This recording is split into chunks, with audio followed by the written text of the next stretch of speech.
내가 볼 땐 지금 나의 상황은 바람직하지 않아 보입니다. 그래서 하나님께 좀 더 나은 환경을 원해요. 그래서 기도하는 거예요. 하나님, 내게 좋은 환경을 주십시오. 건강하게 하시면 좋을 텐데, 지금보다 더 부유하게 하시면 좋을 텐데, 더 능력 있게 하시면 훨씬 더 좋은 결과가 나올 텐데 왜 그렇게 안 해주시는 걸까요? 분명한 것은 하나님의 의도가 있습니다.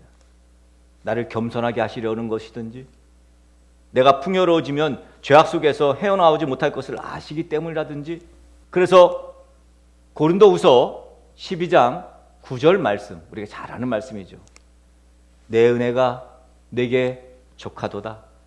이는 내 능력이 약한 데서 온전하여짐이라 하신지라. 하나님의 은혜, 지금 내게 주신 은혜 충분하다는 거예요. 하나님은 사무엘에게 사울 왕을 내가 지금 버렸다, 그렇게 말씀하시면서 베들레헴 이새에게로 가서 그 아들 중 하나에게 기름을 붓고 왕으로 세워라, 그렇게 말씀하시죠. 자, 이제 하나님께서 본격적으로 사울 왕을 버리고 새 왕을 찾으시는 겁니다. 새 왕이 그럼 찾으려면 사울 왕 정도는 돼야죠. 이새에게 자, 아들들 데려오세요 했더니 이새도 역시 마찬가지예요. 8아들이 있으면 8아들을 데려와야 되는데 7아들만 데려옵니다. 마지막 막내인 다윗은 데려오질 않아요. 이새가, 아버지가. 자, 첫째 아들 엘리압이 지나가는데 우와, 엘리압이 뭐 사울만큼 준수하고 외모적으로 또 키도 크고 잘생겼어요. 그러니까 선지자 사무엘은 엘리압에게 기름을 부었겠다고 생각을 하죠. 하나님은 아니라는 거예요. 하나님의 왕의 조건은 그런 것이 아니었다는 것입니다. 하나님은 굳이 다윗을 찾아오게 하십니다. 그리고 다윗에게 기름을 붓게 하십니다.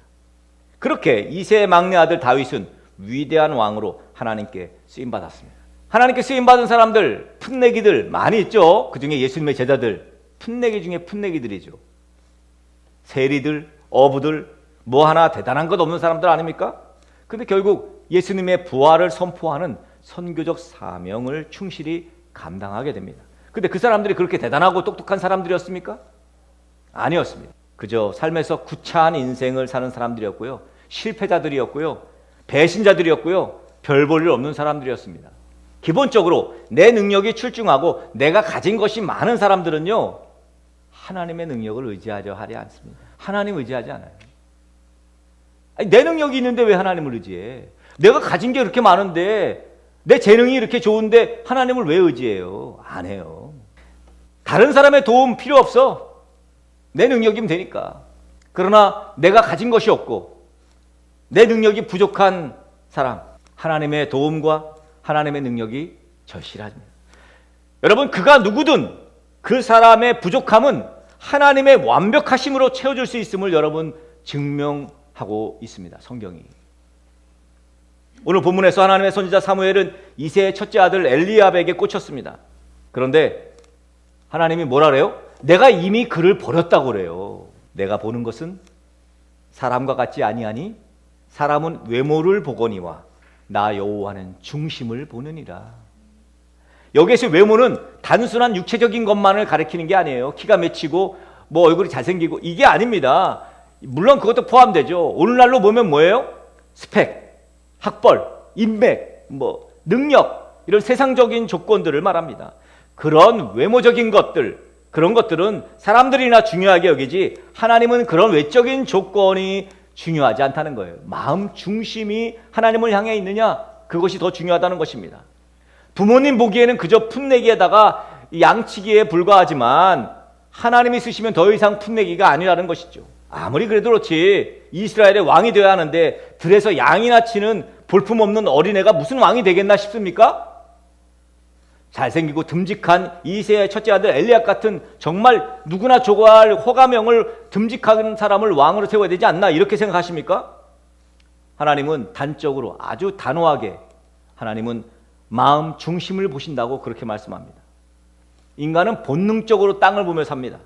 그러나 하나님은 우리에게 땅을 보지 말고 하늘을 보라고 말씀합니다. 우리들이 이미 경험해봤지만 내가 욕심 부린다고 해서 일이 되지 않아요. 뭐든지 하나님이 주셔야 가능합니다. 모든 이치가 그래요. 하늘과 땅의 절대적 주인은 하나님이시기 때문에 그렇습니다. 우리가 예수님 믿는 이유가 바로 여기에 있습니다. 만약 하늘과 땅의 주인 되신 하나님께서 우리가 가진 것으로 평가하시고, 야, 네가 그것밖에 못 가졌으니까 내가 너한테 요것밖에 안 줄 거야, 뭐 이러면서 우리의 외모로 능력으로 왕이 되게 하신다면 우린 죽어라 더 가지려고 해야 됩니다. 더 능력 얻으려고 노력해야 될 거예요. 그러나 하나님은 땅의 것이 아닌 위의 것을 찾으라고 말씀하십니다. 하나님은 우리를 향한 놀라운 계획이 있는 거예요. 하나님이 나를 향한, 우리 가정을 향한, 우리 등대교회를 향한 분명한 의도가 있다는 것입니다. 다윗은 그런 사람이었어요. 중심이 오로지 하나님에게만 있었던 사람입니다. 오늘날로 보면 믿음 좋은 사람이지. 그러니까 얼마나 하나님이 우선순위 되느냐, 이게 다윗의 강점이었어요. 하나님이 우선순위였어요. 하나님의 판단의 기준은 내가 우선순위니? 너에게? 오늘 우리에게도 묻습니다. 양치기는 양치기의 사명이 있는 겁니다. 각자에게 맡겨진 사명이 있어요. 변하지 않아야 하는 것이 뭐예요? 믿음의 사명이에요. 믿음 가진 사명. 마음 중심을 하나님에게 두고 사는 거예요. 이것은 우선순위를 하나님에게 두고 사는 거죠. 예배의 뜻이 그거 아닙니까? 우선순위를 하나님에게 두고 사는 삶. 이게 예배 아닙니까? 내 삶에서 내가 양을 치던, 비즈니스를 하던, 물건을 팔던, 공부를 하든지 우선순위를 하나님에게 두고 사셔야 합니다. 먼저 하나님의 나라와 의를 구해야 돼요.